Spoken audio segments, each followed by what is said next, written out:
നമസ്കാരം. യഹ്യ സിൻവറിന് പകരക്കാരനായിരിക്കുന്നു. ഹമാസിന്റെ തലവനായി ഖലീൽ അൽ-ഹയ്യയെ തെരഞ്ഞെടുത്തു. 2024 ഒക്ടോബറിൽ കൊല്ലപ്പെട്ട യഹ്യ സിൻവറിന്റെ പിൻഗാമിയായാണ് ഖലീൽ അൽ-ഹയ്യയെ നിയമിച്ചത്. ഹമാസിന്റെ രാഷ്ട്രീയ നേതൃത്വത്തിൽ ദീർഘകാലമായി പ്രവർത്തിക്കുന്ന ഖലീൽ അൽ-ഹയ്യ ഗ്രൂപ്പിന്റെ ഏറ്റവും സ്വാധീനമുള്ള നേതാക്കളിൽ ഒരാളാണ്. ഇസ്രായേലുമായി നടന്നുവന്നിരുന്ന വെടിനിർത്തൽ മധ്യസ്ഥ ചർച്ചകളിൽ ഹമാസിനെ പ്രതിനിധീകരിച്ചിരുന്ന പ്രമുഖ നേതാവാണ് ഖലീൽ അൽ-ഹയ്യ. രക്തസാക്ഷിയായ നേതാവ് യഹ്യ അൽ സിൻവാറിന്റെ പിൻഗാമിയായി സഹോദരൻ മുജാഹിദ് ഖലീൽ അൽ-ഹയ്യയെ പ്രസ്ഥാനത്തിന്റെ പൊളിറ്റിക്കൽ ബ്യൂറോ തലവനായി തെരഞ്ഞെടുത്ത വിവരം ഇസ്ലാമിക് റെസിഡൻസ് മൂവ്മെന്റ്സ് പ്രഖ്യാപിക്കുകയായിരുന്നു എന്നാണ് സംഘടന വാർത്താക്കുറിപ്പിൽ വ്യക്തമാക്കുന്നത്. 2023 ഒക്ടോബർ 7 ആക്രമണങ്ങളുടെ പ്രധാന ആസൂത്രകരിൽ ഒരാളാണ് ഇയാളെന്ന് ഇസ്രായേൽ മുൻപും ആരോപിച്ചിട്ടുണ്ട്. തൊട്ടടുത്ത വർഷം 2024 ഗസയിൽ വെച്ച് ഇസ്രായേലി സൈനിക നടപടിയിൽ യഹ്യ സിൻവർ കൊല്ലപ്പെട്ടിരുന്നു. സിൻവറിന്റെ മരണശേഷം മുതിർന്ന നേതാവായ മുഹമ്മദ് ദർവീഷിന്റെ നേതൃത്വത്തിലുള്ള 5-അംഗ നേതൃത്വ കൗൺസിലാണ് ഹമാസിന്റെ ഭരണപരമായ കാര്യങ്ങൾക്ക് നേതൃത്വവും നൽകിയിരുന്നത്. എന്തായാലും ഖലീൽ അൽ-ഹയ്യ ആയിരിക്കും എന്തായാലും ഇനി ഹമാസിനെ നയിക്കുക. 1960 ജനിച്ച ഖലീൽ അൽ-ഹയ്യ കഴിഞ്ഞ വർഷം ദോഹയിൽ വെച്ചുണ്ടായ ഇസ്രായേൽ വധശ്രമത്തിൽ നിന്നും തലനാരിഴയ്ക്കാണ് രക്ഷപ്പെട്ടത്. എന്നാൽ ഈ ആക്രമണത്തിൽ അദ്ദേഹത്തിന്റെ മകൻ കൊല്ലപ്പെട്ടിരുന്നു.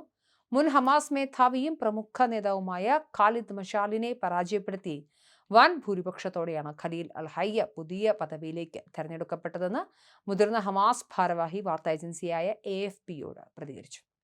വരും ദിവസങ്ങളിൽ ഇസ്താംബുളിൽ വെച്ച് നടക്കുന്ന പൊളിറ്റിക്കൽ ബ്യൂറോ യോഗത്തിൽ പുതിയ കമ്മിറ്റികൾ രൂപീകരിക്കുകയും ഹമാസിന്റെ നേതൃത്വ ഘടന പുനഃസംഘടിപ്പിക്കുകയും ചെയ്യും. നിലവിലെ 5-അംഗ നേതൃത്വ കൗൺസിൽ പിരിച്ചുവിട്ട് പുതിയ ഭാരവാഹികൾ ചുമതലയേൽക്കും. സുരക്ഷാ ഭീഷണികളും ഇസ്രായേലിന്റെ ആക്രമണങ്ങളിൽ നിരവധി രാഷ്ട്രീയ സൈനിക നേതാക്കൾ കൊല്ലപ്പെടുകയും ചെയ്ത പശ്ചാത്തലത്തിൽ അതീവ രഹസ്യവും സങ്കീർണവുമായ നടപടിക്രമങ്ങളിലൂടെയാണ് തെരഞ്ഞെടുപ്പ് പൂർത്തിയാക്കിയതെന്ന് ഹമാസ് വൃത്തങ്ങൾ അറിയിച്ചു. ഹമാസിന്റെ സൈനിക വിഭാഗമായ ഇസുദ്ദീൻ അൽ ഖസാം ബ്രിഗേഡ്സ് ഖലീൽ അൽ-ഹയ്യയ്ക്ക് പൂർണ്ണ പിന്തുണ പ്രഖ്യാപിച്ചിട്ടുണ്ട്. ഗസയിലെ ഷജയ്യ ജില്ലയിൽ നിന്നുള്ള അൽ-ഹയ്യ ഹമാസിന്റെ സ്ഥാപക നേതാക്കളുമായി അടുത്ത ബന്ധം പുലർത്തുന്ന വ്യക്തിയാണ്.